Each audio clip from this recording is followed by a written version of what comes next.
রাজুদা কি সত্যি প্রতিদিন 400 পিস পরোটা বিক্রি করে? আসুন হিসাব করে দেখি। 4জন সদস্য যদি রাত 12টা থেকে 3টে পর্যন্ত পরোটা তৈরি করে তাহলে হাতে সময় প্রায় 3 ঘন্টা। ধরা যাক একজন মানুষ মিনিটে 4টে পরোটা বেলতে পারে, তাহলে 1 ঘন্টায় তৈরি হবে 4 গুণ 60, 240 পিস। 2 ঘন্টায় তৈরি হবে 480 পিস।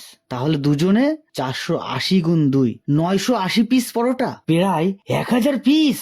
অতএব প্রমাণিত হলো যে রাজুদা 400 পিস পরোটা বিক্রি করে না, 1000 পিসের উপরে পরোটা বিক্রি করে। প্রতি পিস পরোটা যদি 2 টাকা করে লাভ হয় তাহলে প্রতিদিনের ইনকাম 1000 গুণ 2, 2000 টাকা।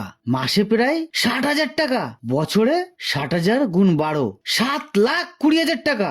যাতে হয় না হাই স্কুলের মাস্টারের মাইনে। হুট বাড়া, আজকের থেকেই পরোটা বিক্রি করবো। गाड़ी स्टार्ट कर। चल चल। हम फर्स्ट।